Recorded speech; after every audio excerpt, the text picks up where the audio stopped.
Hello, everyone. Welcome to another episode of the Pro Physique Code Lifestyle Podcast. We are here with three lovely ladies. I'm going to put myself in there as well. Lovely girl chat. Fatima, how are you? 2 days in a row. The listeners don't know this, but I get to see your beautiful face 2 days in a row. Well, when they watch the podcast, they'll see that you saw me for 20 seconds. I had a technological challenge, but I'm here today. I'm good. I'm very excited to be here, and I'm kind of having like a bit of a pinch me moment today. Have you ever had one of Yeah. those? Yeah, Mm-hmm. I'm totally having it right now because I'm more excited for you to introduce our next guest. Don't even ask me how I am. Nobody cares how I am because I'm secretly obsessed with her and I think she's amazing and I can't wait for everyone to get to know her. So please introduce Yay. our lovely Yes. here. So, Lawna is on. Coach Lawna Dunbar. I am so excited. I just have to say, I don't know if you remember when you first met me, you may not, but I did, oh my gosh, I'm going to blank where it was. It was in Virginia and it was the natural show, Ben Weeder. the Ben Weeder show. And I had not started, so no one knew that I started with Pro Physique. I was still coaching with another coach, but Paul and I have been friends for so long. And I was like, hey, should I do this show? Should I not? He was like, yeah, you should do it. Like, you're definitely going to be like there. You're going to be fine, da, da, da. And he was like, just chill with us. And I said, okay. And I was kind of like in the back because I wasn't really part of Pro Physique yet, but I was friends with Paul.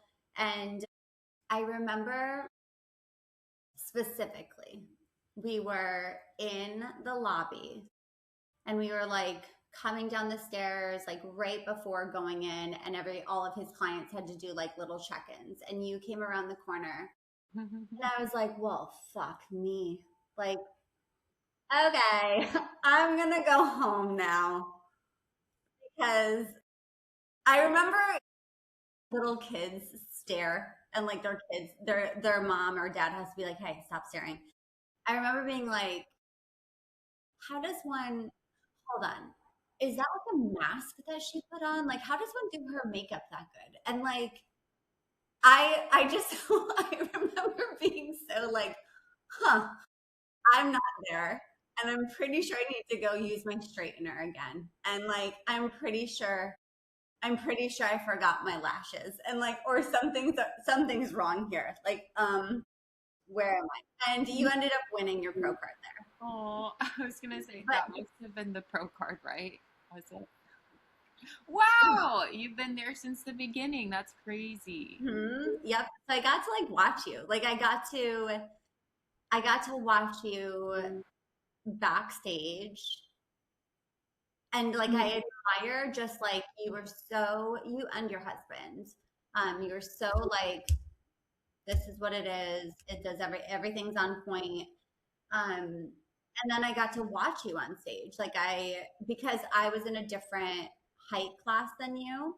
And thank God, because I was like, no, I would have been like, it's okay, you go. Like, So you go.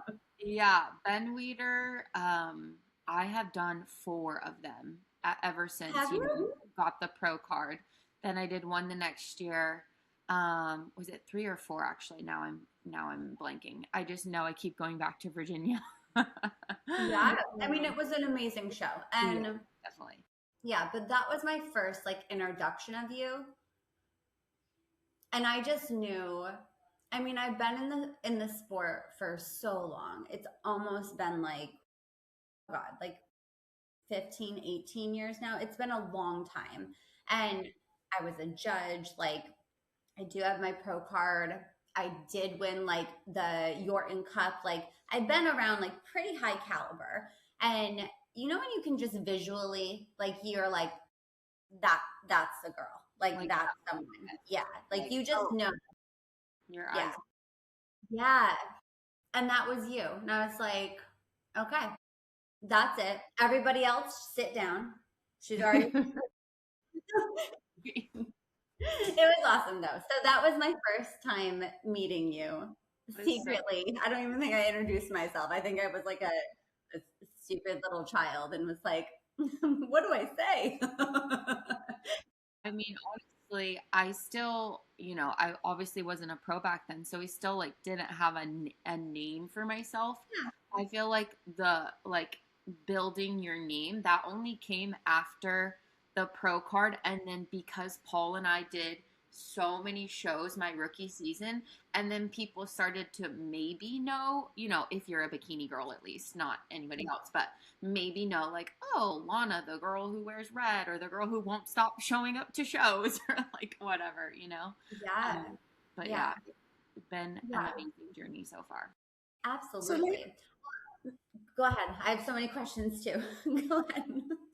that's sitting all in my brain. There's one important thing that you haven't said about Lorna for the people who don't know her, if they're not a bikini girl.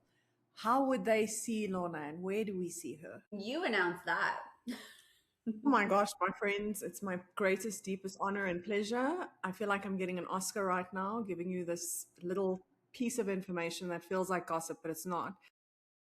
Guys, Mrs. Dunbar is an Olympian. She has competed at the top of the food chain twice, I believe, Lorna. Few times, Yes. yeah. And she is breathtaking on stage. This is exactly why Danika kind of described her like that and said, I remember what she wore and I remember her makeup. And these are all the things that the rest of us think about you, Lorna. I mean, you're incredible. How did Thank you you. do that? Tell us. My gosh, yeah. So honestly, I guess going way back when, anyways, when I was 21 back in 2014, that's when I first ever competed, and my dad inspired me to do so. My dad knew that I played volleyball and I did dance growing up and like all these sports. And after going to college, I was bored. I had nothing to do. And he's like, hey, look at YouTube. Look at these girls. They're doing poses on stage in their bikini and they're showing off their muscles. And me being a dancer, I was like, they're on stage. Okay, I can do that part. And then the athlete side of me was like, I need something to challenge myself. So back in 2014, I did my first ever like local show, and then I was kind of hooked. So at 21, I started competing, and I did a couple NPC shows like Sacramento and Tahoe, and I turned out to be good. I got some overalls and I was like, wow, this is super cool. I'm winning these crowns. I have muscles, like all the fun stuff that kind of like a whirlwind for like a 21-year-old. You're like, this is amazing. And then I was finishing school and I took a break. And then when I tried to come back and save up money to do a national show, I did not have the conditioning that I needed to by taking all that time off. So I really, really missed the mark at my first national show. I, of course, chose like the biggest and hardest one, which was Vegas. That was 2015, Vegas in 2015. And I literally got dead last in a sea of like 50 in my height category. That was back when there were so many girls in each height category. So after that, I kind of was discouraged and I literally stepped away from the stage for like 7 years, I think. And I just got married, got a house, got a dog, finished school, like just was living life. And I think it was 2019 before COVID. My husband and I were like, do you think we still have it? Do you think we could compete? And that's when we started to prep. And we prepped through COVID. And then I found Paul. And that's where my journey with Team Pro Physique began. So Paul helped me to earn my pro card within 6 months of joining the team. We did one national show and then we did Ben Weider. And those were those two opportunities to earn my pro card. So we won an overall before going to Ben Weider. So we got to go see Tyler and Sandy. And so that definitely really helped strategically going into Ben Weider. So then I had my pro card. And the journey keeps going because I don't stop after this. Some people would be like, oh cool, you would take like a rest and a break and you would like take an improvement season, but it was already the end of the year and there was one show I could do to make a pro debut. It was Battle of Texas, And so Mm. that was in December. And so Paul's like, well, do you want to do it? And I was like, yeah, let's do it.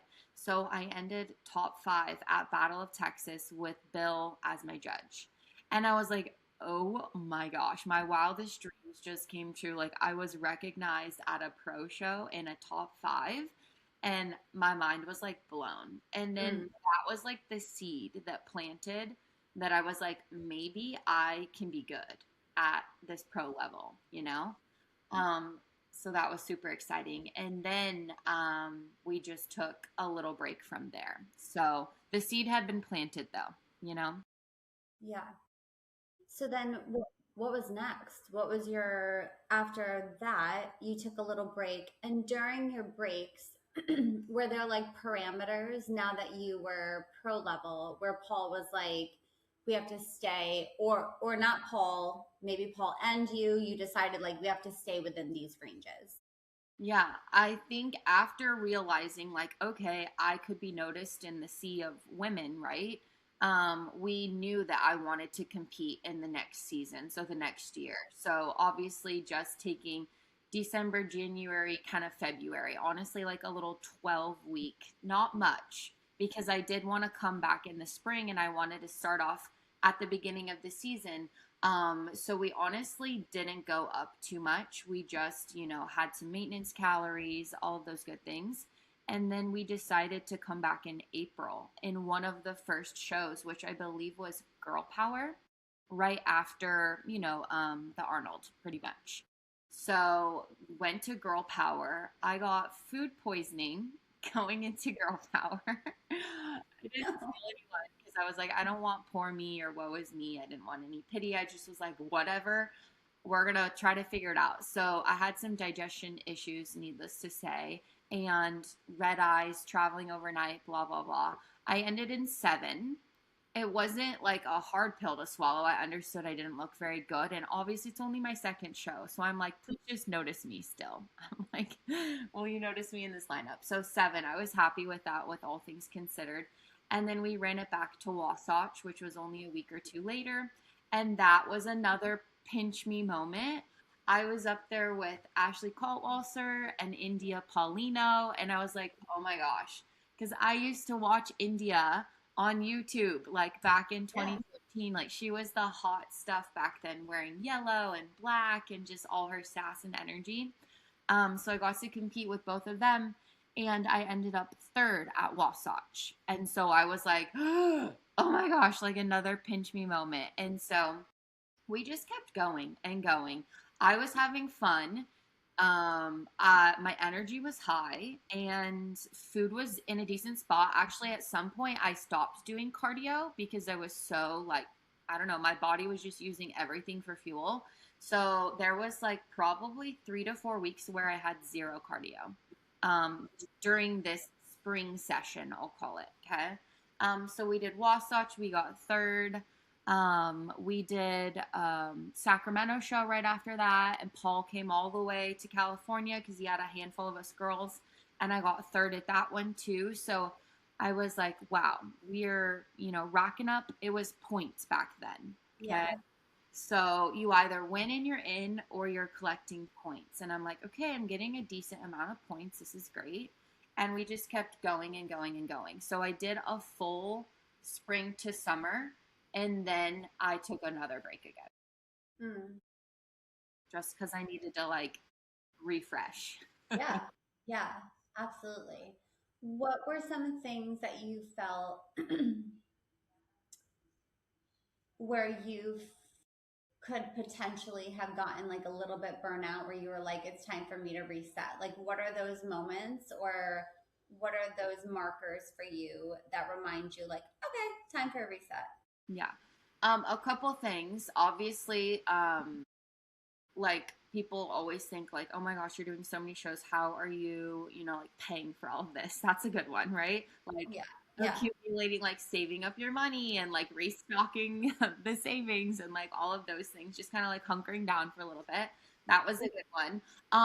I had some prior commitments. Summer was coming up, family things. I am very much like, I'm not going to miss out on family things for competitions because my family is forever and I don't want to miss these special moments. So family things was a part of it.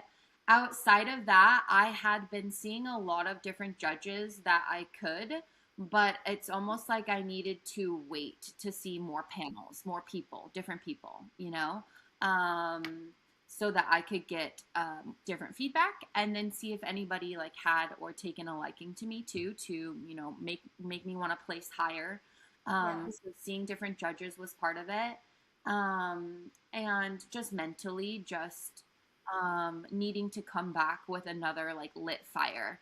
There was one show that I did my worst at, and unfortunately, I started to build an expectation for myself at that show, which is why I now say expectation is the killer of joy. Okay, I know that now because that one hurt the most because I had been building, third, third, third. I was like, I have momentum. So going into that next show, I was like, surely I'm going to be doing my best and placing my best. And I had this little seed of expectation that I could be second or first and just do better than I had done before. And I ended up doing my worst, which was my worst placing to date. And it's not even bad. I got 12th, right? So that was the worst, other than Olympia, obviously, worst placing to date. So that one was hard. And so I just needed a little mental reset after that to remember, like, I can still do this, just one placing doesn't define everything else that we've done. Right. That's how I knew. Yeah. And then, so after that, is that when you took that reset? And then was it always in your mind to do the Olympia, or was that something that like Paul and you continued to discuss? How did that come to fruition?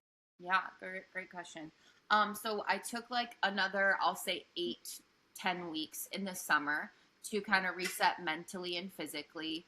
Did my family priorities, a vacation that we had planned already, and came back to, and we knew we were going to try to shoot for more points or a win, obviously, right? But I was in good standing when I left after that spring. Okay, I was still on the leaderboard, if you will. We needed to be top 3 in points to go. So we were like, all right, let's see if we can make it happen. So we came back in fall and started competing again, and again gained some traction. I did a higher level show. They also had shows on tiers. So if you did a higher tier show and you won, say, second, it would give you almost double the points that a normal second place show would give you. So I ended up doing Legion, and I got second at Legion. And so that gave me like 6 points instead of 3 points or something like that. Yeah. So that really jumped me up on the board.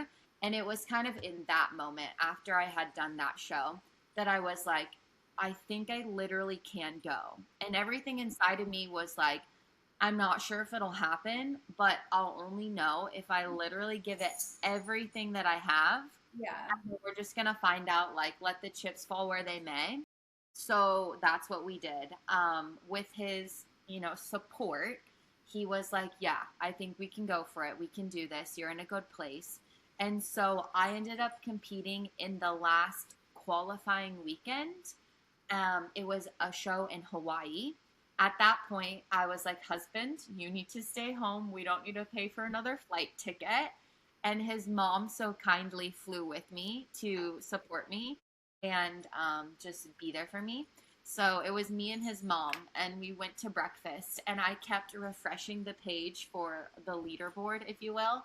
Yeah. To wait and see if I made it in, because it was me and Jody Jean Yonker and this other girl from Europe called Stine, and she either needed to win at her show in Europe, because I got 5th at Hawaii, and I only got 1 point for that, and I was like, oh, that's not going to help us here. So I was waiting to see that update, and we were out at breakfast, and I refreshed the page, and that's where I saw Jody and me and some random third girl, because Stine had won her show in Europe. And so that moment was like, oh my gosh, I'm going to Olympia. This is crazy. Yeah. It was so cool. That's incredible. How many points do you have to get? That's a good question too. It's just honestly a free for all. It's collect, collect, collect. because every time Jody did a show and she won third or fourth or whatever, anytime she collected more points, then it's like, okay, now I need to go do a show. And then she does another, and then I do another. And then we just keep trying to collect as many placings. Obviously, you're going for first every time, but it's, as we know, very hard to get first place. So Yeah. it ends up being tit for tat, and you just keep doing as many as you can. That's so interesting because now that kind of makes a little bit more. I should have already known this. I knew you had to get points, but I didn't know like the details of it. But no wonder why Ashley Kaltwasser, she's like, I want there to never be an opportunity that I will not be at the Olympia. Like, I'm just going to always be at the Olympia. Right. And now they got rid of the points the following year. And then now they're back to it again. So you have to win 2 first places. They make it even harder. They want less people. Obviously, last year they had 75 of us bikini competitors at the show. So it got a little, excessive. Yeah. Now you have to win 2 first places to automatically go, or it's the same in points, but it's top 25 in points instead of top 3 in points. Very different. But I think it'll still bring the numbers down. So yeah, that was a whirlwind experience. Some people are like, how did you have the energy? How could you keep going? And I was highly motivated. When you talk about someone having high motivation, I didn't need anyone to tell me anything. I had a dream in front of me that was literally right in front of me that I was going for. And so that was all the motivation that I needed to just keep going.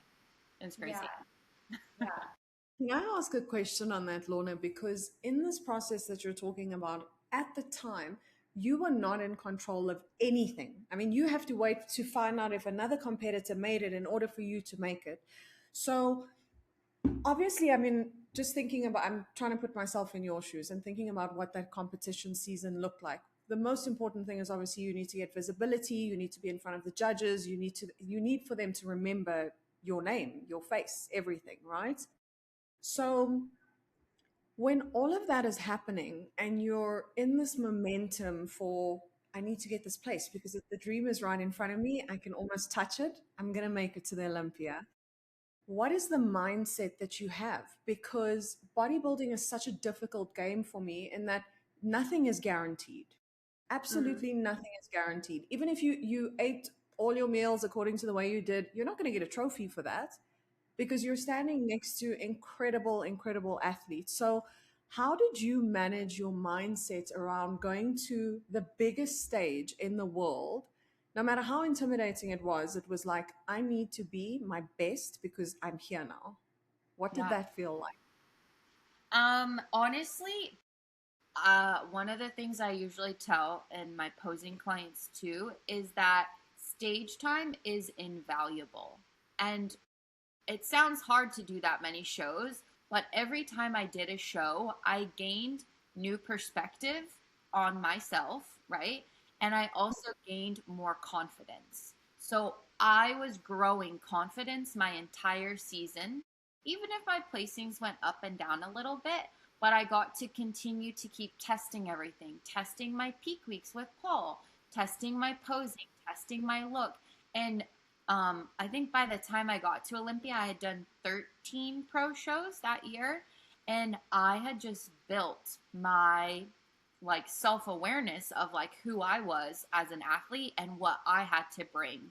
And obviously, as you begin to place better and better, that continues to boost your confidence of like, they like me, they see me, I'm entertaining to the audience and the crowd and all of those things. So I don't know. It was a build for sure. And that's why I really do like hitting the stage multiple times in a season just to continue to improve. So that was so helpful. By the time I got to Olympia, I was like, the hay is in the barn. What's done is done. Like, I've worked hard for this. I've earned the spot to be here. And I just wanted to fully show my best package to date, which it did at that time happen to be that. Like, I was very blessed. Like, peaking went well, conditioning was great, like all of the things. And I always just think of myself as like a little 21-year-old with the dream of going to Olympia. That's how I was on that day. and I was 29, obviously, but that's what it felt like, 20, a dream coming true. but 29 is even young. I mean, I'm just saying that because I'm old, okay? So I'm 40, I'm going to be touching, my menopause area soon, but it's like at, at 29 to be Yeah. at the Olympia is an incredible, incredible achievement. And I'm sure in your brain there was so much anxiety about that because it's like, when I watch the Olympia on TV, and I'm please excuse my ignorance because I've never been to one live, but when you're watching bikini on TV, it kind of all tends to look the same from the outside because there are so many athletes and they're all exceptional. So, how Hmm. did you manage that anxiety around like that feeling? That is what it is. That's what it is. The caliber of women that you stand next to. It's I guess it's fun and it's not fun. Some people find it not fun. For me, I was already calibrating in the lineup. Like my last name's Dunbar. Who am I gonna stand by? And in the beginning, I was a little nervous because I was like, Jennifer Dory, like, oh my gosh, she has a D. I might stand next to her. But then I realized she was Miss Bikini Olympia, so she gets to come out last. But for me, I was like a kid in a candy shop because, like, if you are watching these people your whole life as you prepare to become a pro and you want to be a pro and you want to, I wanted to stand next to them because I want to compare these photos for later and I want to be like, how much bigger are they? Or what do I need to do to improve? So, I guess it depends on your mindset. I was excited to stand next to the caliber of women that are on the Olympia stage and see where I measure up. It didn't make me like sad or feel less than. I was excited. I hope that makes sense. Yeah. No, it Yeah. does. It's beautiful. Absolutely. It really Who did you stand next to? It's a good question. Marie Eve, I remember standing next to her. Ivy Eskandar, I remember Okay. standing next to her. She is pretty big. She's from Spain, I believe. And then she was off on the end, but Laura Chapados was somewhere at the end, and I was somewhere over here. And I was like, oh my God. So for first look, that was like, everyone's in a Yeah. group of 10 or 12 or whatever it is. So, yeah, so there definitely were some big names, and it was just, I don't know, it was just a dream come true. I had zero expectations going into Olympia, just to participate in all of the events, like meet the athletes and get Yeah. the jacket and get the jumpsuit and like all of those things was amazing. Yeah. In all of your shows, what who was one person that like you stood next to in a pro show that you were like, this is oh, you're next to me?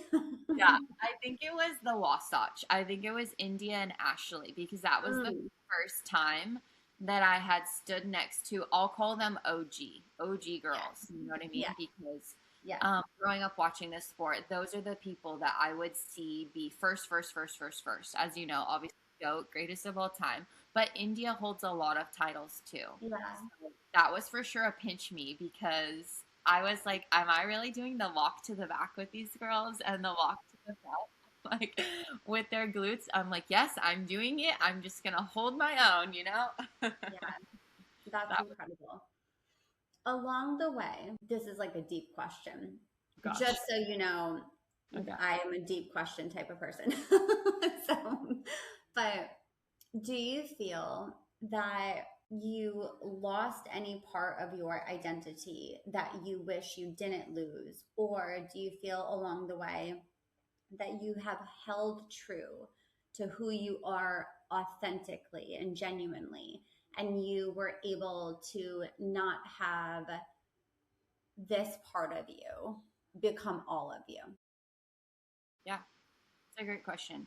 I have been fortunate enough that I've always maintained a life outside of bodybuilding in the way of that, like at the time, my job had nothing to do with bodybuilding.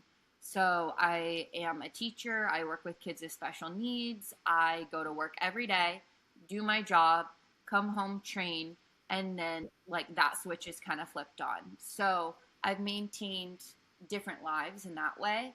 And I've always known truly, my value isn't in a placement on a stage. Like, I do understand that.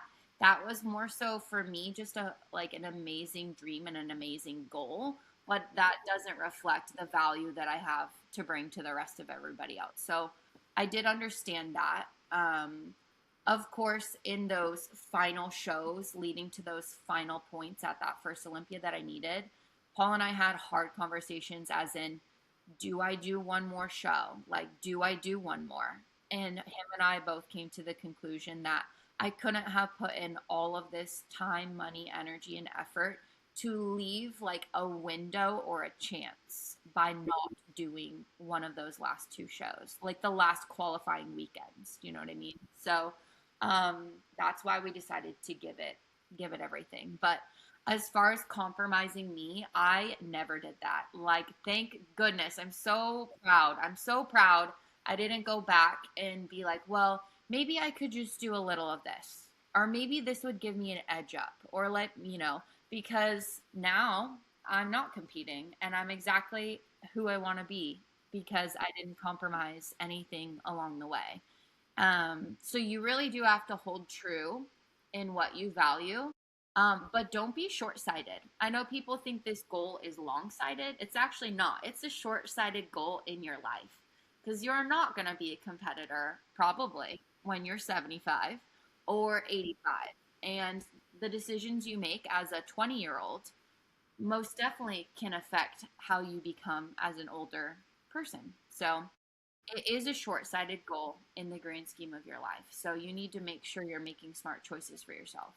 Yeah.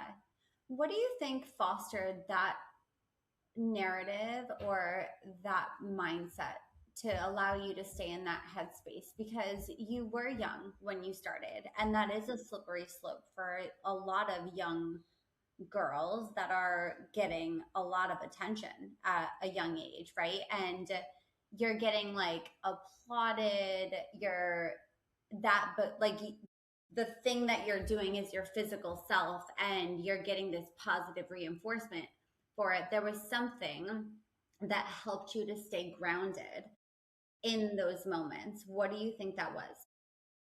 I think I also am realistic. Some Mm. people don't even, I'll say I'm realistic with my structure. I bring everything back to my structure. If I took X, Y, and Z amount of PEDs, I would, for my bones and my structure, I would not be Miss Bikini Olympia.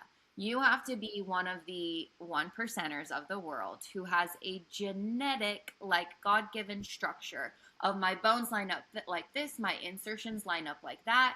And that is going to be what makes you, I'll say, a top 5 Olympian. Okay. Mm. So even I understood with myself and how I'm built and how I'm made, even if I took some extra help, I don't believe to me that that would place me at a top 5. And for me, the cost did not like Yeah. even out. It wasn't gonna, one higher placing or 10 higher placings to have the result of something else or a side effect of something else. It wasn't a trade off for me. So I was very happy being recognized. I was happy being seen in the lineup. I was obviously happy to work hard to get to Olympia on points, but that was enough for me. Yeah. Yeah. Yeah. I love that. You're Can I? just realistic. Have you always been like that? Like growing, I mean like growing up, do you feel like you were that kid that was like, this is interesting. I have two choices here. This one brings me to this position, this one brings me to this position. Or was it modeled by your parents? Was it something that was a constant conversation with them? Like, what do you want to do for a sport for this season? If you do this, this is like, how was that implemented into your networking up here? Yeah. I feel like I'm pretty, I don't know. I think out things a lot, Hmm. Um and I am very detail oriented. I always Yeah, go back to I'm a Libra. I don't know. I always say that. Like love I it. understand like balance and aesthetics and things that are beautiful. So like I Mm. can even and maybe this is a gift or not, but I can even see that in myself, and which is good for bodybuilding. Like I can be like, oh, you need more of this and you need more of that. And like I can just see the whole picture. That's why when you were commenting on like your makeup or the tan or the hair or like all of those things, they all visually matter. So, I feel like, as far as me not compromising and this and that, and just like, I don't know, I probably grew up that way. It's probably a part of my personality, to understand that. And I will say, I have a lot of values in my family. And the biggest one is work hard. Literally, I've always seen my mother work hard, always seen my father work hard. Um, and so there was no shortage of that in all of this. But I don't know. I think to answer, I think I've just been like that since a kid. It's been modeled for me, and I choose to do that too, you know? I love that. Yeah. How do you deal with the heartbreak, Lorna? Because, you mentioned in the beginning that obviously sometimes you place not the way that you thought you were going to place, or maybe you came in a third place and you expected that you might have been first.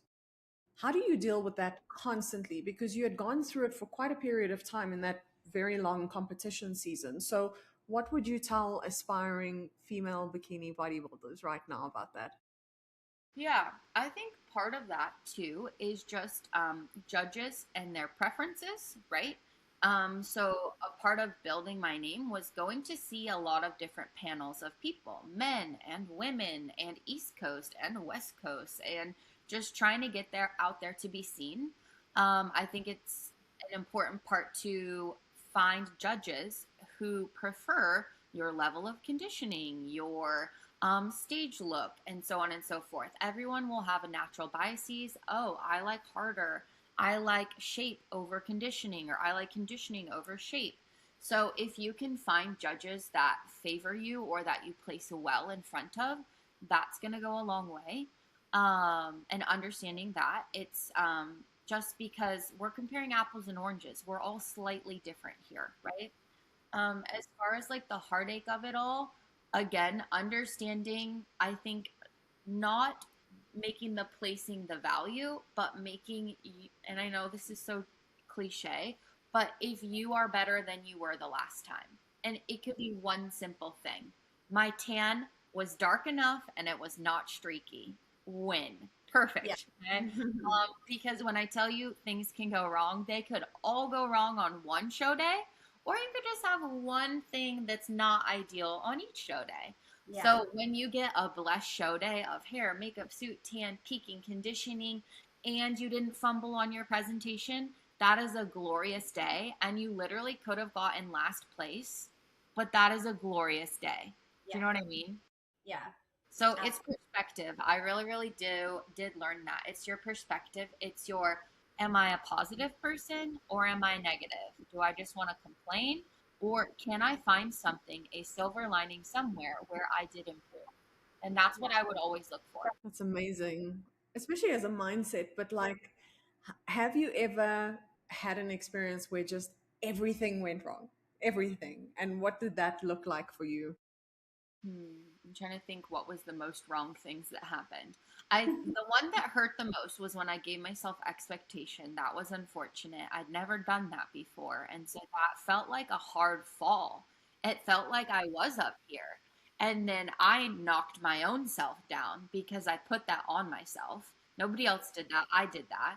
I was like, you're up here and you're going to get that placement that you want. And I fell so far down that day. I did cry. I obviously cried. And then I was like, okay, I'm not going to do that again. So that was a big learning lesson. From then on out, I was like, I will tick every box. I will bring my best. I will show up as the way that I can control. And after that, I have zero expectation. And ever since then, I've always had a happier experience, right? Not the tears that I had on that day. Other things that have gone wrong, like I've had too light of a tan. I've had I wear my hair blonde for show, so I've had like black eyebrows before. I've had some just like random things that I'm like, this is not ideal, but we're just gonna work with it and we're gonna fake it till we make it. So a little bit of everything. I've had my suit snap like the day before, luckily. So I always have my needle and thread. I have like extra connectors, and I was able to fix it beforehand. But sometimes it is like Murphy's Law of what can go wrong will go wrong, and you might have a show like that. Yeah. That expectation part is so important and I say that to my clients too, like being able to uh, set realistic expectations. You can have like ceiling level goals, but then also being able to be reasonable and be able to kind of work through like this is a ceiling level goal that I want to hit, and will I be okay if that doesn't happen too? Like being able to kind of process that. I did the same thing after the Yorton Cup. When I won that, I took a break, had a baby, and then I dove right back into like WNBF worlds, and I was like, I'm gonna win. I just won the Yorton Cup. I'm the world champion. I'm gonna win this, and I placed fifth, and I was like, what? Like, and I was devastated, but like that was on me. That was 100% on me. The expectations that I put on myself without even, it wasn't even a thought of like, and what if that doesn't happen? And I wish I like ran that through my mind beforehand and was just more realistic. Even with clients, I feel that's really important. A lot of coaches, and I want to talk about your coaching philosophy too, but I think sometimes too, competitors also have it reinforced by their coaches like, you're going to win, you're going to win, you're going to win. And then they get even more upset when it doesn't happen. Yeah, it's that self dialogue that you have with yourself, day in and day out. Obviously, you have way too much time to think when you're doing cardio and you're like lying your head down on your pillow at night, and you Yeah. start to visualize, which are all amazing things. You should visualize yourself walking across that stage, hitting your routine, and like, winning. You do want to do that. But back to what you said, I should have ran it through my head. What if I don't? Because I Right. mentally 100% did not put that thought in my brain. And so that's why it hurt a little bit more when that Yeah. happened. Yeah, absolutely. So I love that we talked all about like your journey there, but talk to me a little bit about what brought you to coaching, and when you, it sounds like you took a little bit of time to be like, I think that I want to do this, which I respect and appreciate so much, because because I'm a little biased because that's how I approached this. I'm like, yay, someone else did it. When I competed and then got my pro card and then did the Yorton, people were like, can you coach me? Can you coach me? And I still was like, no, because I had more to learn and I needed to make sure if I'm going to have some, like, I need to trust myself and have confidence, experience, education in order for me to even practice coaching. And from like an outsider looking in, I feel like you did that as well. Yeah, I think that's a really important thing to do. Too often you see in this sport that random coaches are popping up after they've done one bodybuilding show. And you're like, what, do they have to show for this? They put themselves, or they were in one prep and now they're a coach. So I always thought that to be so silly. And so I almost had the opposite effect. I was like, imposter syndrome, if you will, where I'm like, no, like I take it very, seriously that someone's health is in your hands as you guide them in a prep. I'm like, I don't want anyone to not be doing well or all of those things. I just was like not ready. Also at the time, I was just having a lot of energy on my own competitions. But in the past, probably year and a half to 2 years, it has been like in conversation. Like, I would love to be on Team Pro Physique. I love Team Pro Physique as an athlete, but also just as a person. I love our community and our support system and the knowledge that everyone brings to the table. And so I knew that if and when I was ready to start coaching, that I would want to do it with Team Pro Physique and just have that support. So yeah, I just mentioned it to Paul, and he's like, yeah, honestly, we can, I did a little mentorship program with him. And so we started to do that at the beginning of this year. And so I came on this summer officially to be coaching, but I'm so excited. So excited. Yeah. Yeah. What are your hopes with it? Like right now, where do you want to take coaching? Do you are or maybe like a more specific question. Are there areas within the fitness industry that you're like, this is where I really want to make a strong impact? Yeah. I initially had said I will just start with lifestyle just to keep it like simple and easy. But honestly, already I have had my former posing clients. As soon as they knew that I was coaching, they were like, "I'm ready. Let's go." And so I am already coaching. I'll say off season right now, off season contest prep athletes because working with me, they're like, we vibe. Do you know what I mean? Like we have same energies, we work really well together. And I think that's the win that I get out of it. I genuinely like interacting with like-minded people. But the teacher in me, so this is the second part of it, is like I like to teach, I like to share. I am a teacher. And so working with adults and women specifically, it's really, really cool to have that mix of not just being my students because women, I'll say you're usually wanting to be here, right? And as we know, kids don't always want your instruction. So that's a little bit different. So I do love working with people who want to be here, who show up every day, ready to learn, and we know women who execute, so it's been a really positive experience thus far. But I feel like it's the teacher in me and it's the person who loves to connect. And so that's why I think it makes sense. But Lorna, you're also an exceptional posing coach because I just want to give my friend a shout out here. You worked with my friend Bianca van Wyk recently when she was competing. And she's competing now at the Tampa Pro, I think it's this weekend.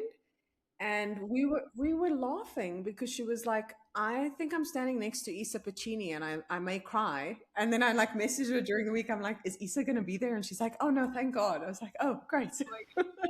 So you're That an is, exceptional posing coach. Like I really just want to give you a shout out there because I've seen what you can actually do with people. And yeah. I hope that women come to you because I feel like you have a lot to teach about the sexiness that you embody on stage. It just comes so naturally to you. Thank you. Yeah. I honestly, that's where my, I guess, teaching started with the women part, right? Before I joined Team Pro Physique. But I always say, like, other people can be good posers, but just because you're a good poser yourself doesn't mean you're a good teacher. So you have to be able to understand how to break down the skills, how to cue the skills, how to send that homework to each of your clients so that they can actually digest it and like put it into play. And so I do really value being able to help women like find their confidence. I think that's such a cool thing looking back, like someday that I could be like, I helped women feel confident on show day. Like that's the best gift that you could ever, that I could ever give anybody because that's a big part on show days, how you feel about yourself.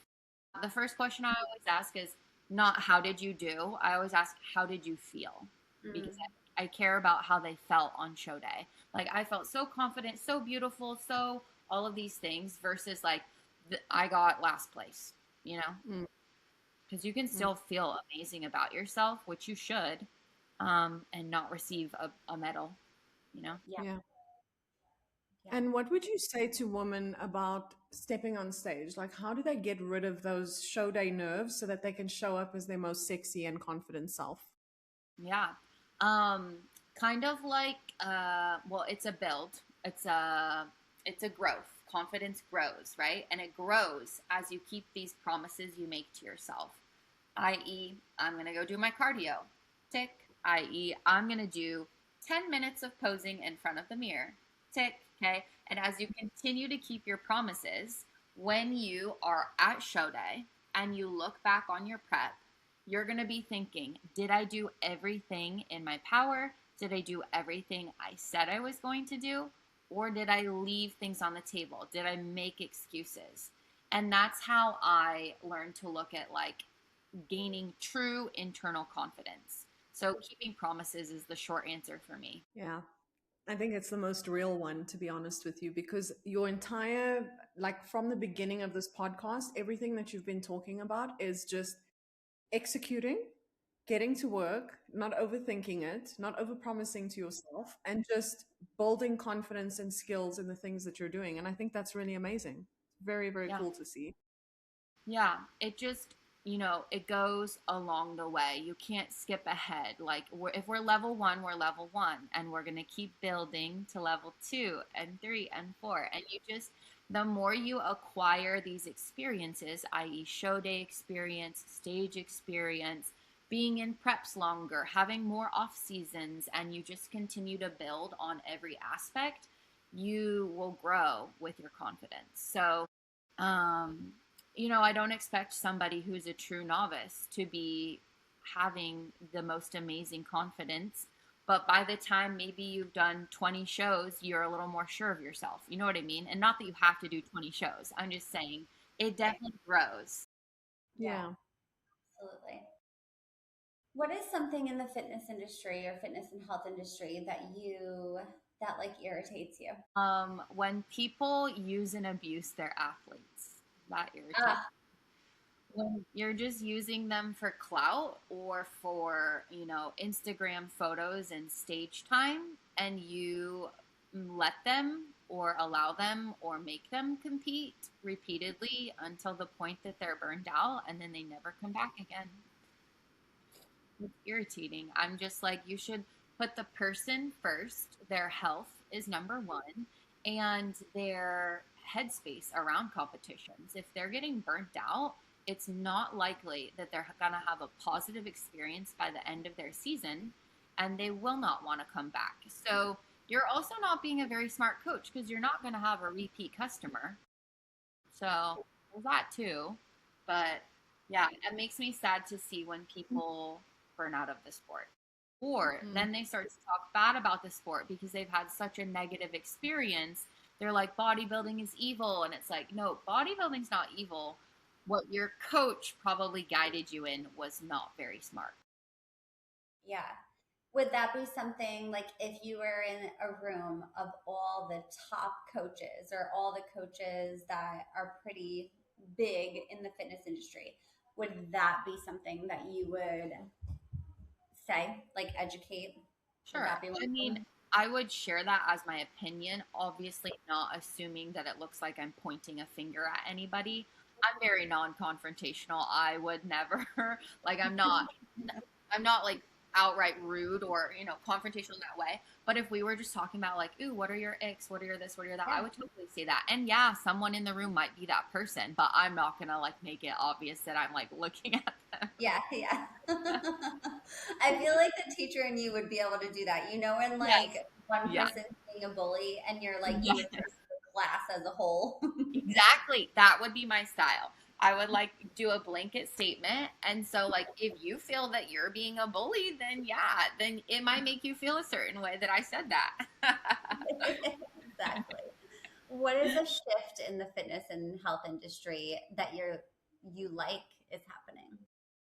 I love just from I'll say like the competition side of things. I love that they brought Fit Model, i.e., OG Bikini, because I believe that every female should have the opportunity to compete at a high level in and be able to do it in a capacity that stays ultra feminine and is about beauty as well as shape, and I know we're in the sport of bodybuilding. Don't get me wrong, bodies are building. Like nobody should be, you know, one day into the gym or anything like that.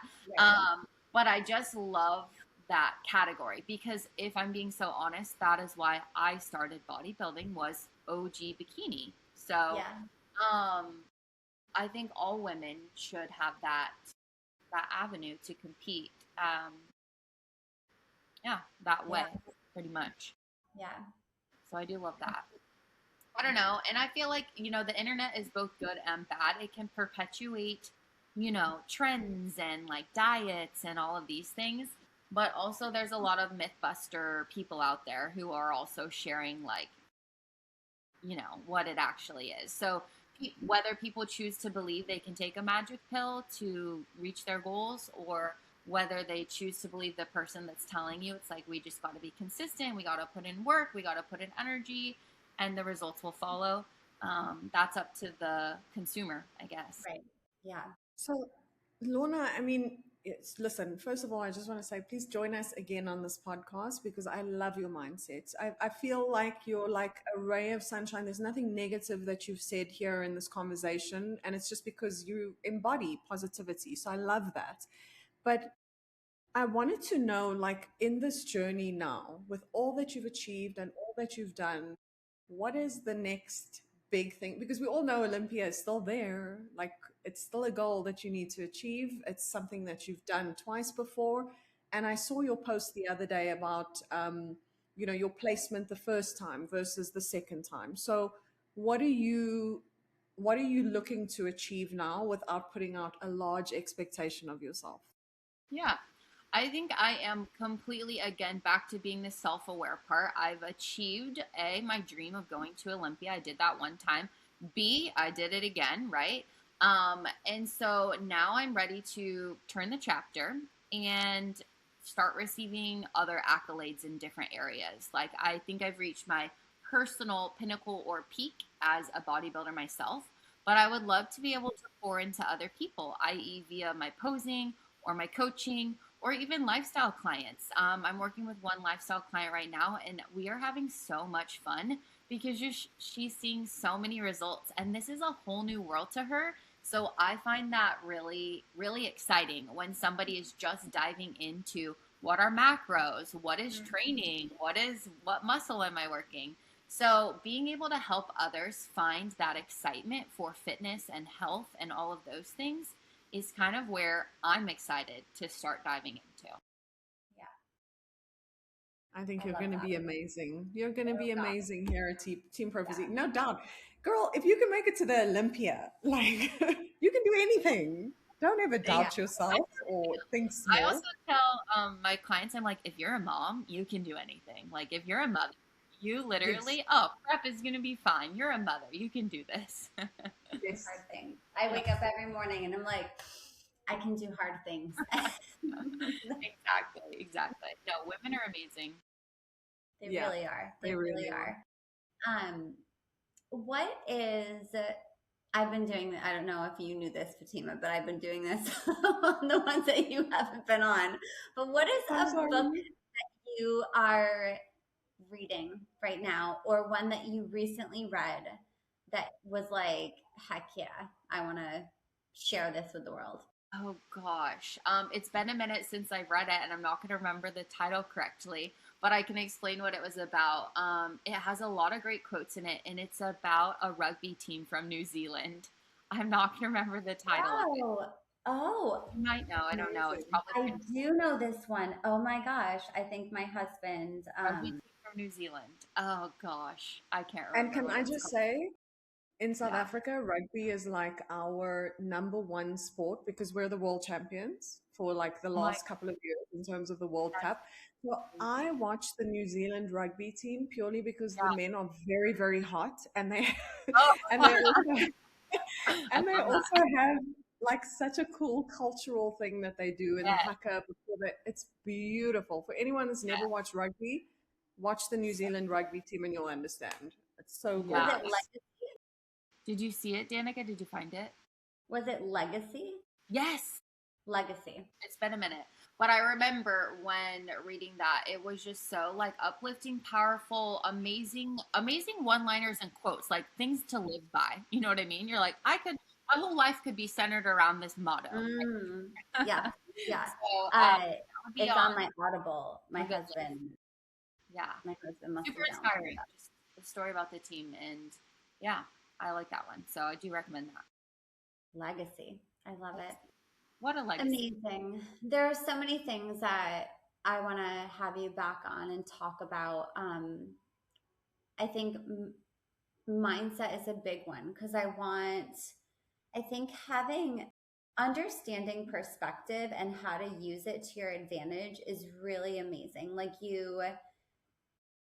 it's really hard to stay grounded in what aligns best for us in a world that is constantly like influencing us in ways that just don't serve us well, right? So you've been able to like keep your foundation really strong, and that's going to radiate into your coaching too, and your clients are going to feel that, and you get to now educate them of like how to create that solid foundation so that everything else in life, like all domains of life, is going there, it's going to be impacted positively by that. So I would love to talk about that more too. Absolutely. But I love hearing your story, and I love that I love that I was a little fangirl way I back love when. it. Yeah, we cross paths in our stories. You know what I mean? They overlap. That's really, really cool. Because I was, I don't know, fairly new with Paul at that point. I've been with him like close to 6 months. How long had you just barely been with I mean, Paul and I have known each other like my daughter's 9. He has known me since like 2012 or Wow. Yeah. 2011. Like he's known me for a really long time. Just because actually the show that I got, I think it was the show I got my pro card. It was an OCB pro card, like IFPA, which doesn't exist anymore. But Ron put it on. Ron was the promoter of the show, and Okay. Paul was, I believe, a judge. Um, yeah, Paul has done so many different things, Like you're but him judging. That's fun. yeah, so we've just known each other for a really long time. So I wasn't working with him. Like he was just like, let me help you out. And like join, like he knew that I wanted to kind of coach a little bit. I wanted to bring mindset coaching into pro physique. And we had talked about that. So he was like, yeah, like let me take a look at you because I had a coach already. So, and then I started working with Paul after that show. Um, so I was just literally like in the background, like just not immersed in all of his clients and was just viewing. And I was Oh my like, gosh. okay, It's I so see this. cool. I see the caliber. I see all the things. And to be honest, I think Paul respects all of his clients, but there was something different about you, like you you just knew, like I've said this before, but like when you have that it factor, like you just know everything was like falling into place. I was like, okay, red suit, hair is awesome. Right. Do not see any, like I don't know what kind of glue she put on her face to have everything fall into place, but like good God, I don't see one freckle. There's not one freckle on that girl's face. I was like, how does how does this happen? Because I was like in the bathroom, like I can do hard things. Oh, you just made me remember one of my worst show moments was actually the second time I got Olympia qualified because I did Ben Weeder again. And if you win first, sorry, tangent, if you win first at Ben Weeder as a pro, you get to automatically go to Olympia. Okay. This was, I hate these stage photos. I'm so annoyed about it. But it's when I won my only first place to go to Olympia the second time. My hair, because I didn't get to brush it out, was in like these George Washington ringlets. They literally were so coiled up. They were like, my hair was like this short on show because that Ben Weeder ran so fast. You just made me think of Yes. this. That I did not even get to brush out my hair. So that was a bad one. Yes. It's Yeah. funny, like the detailed stuff. I think because I started when bikini like first started. Um, and back then you just like did your hair. Like you did Yeah. your own hair, right? Yeah. Like and so I think it was at that show that I was like, I gotta Google these extensions. Like I gotta Google something. What is a blowout? Yeah. What are lashes?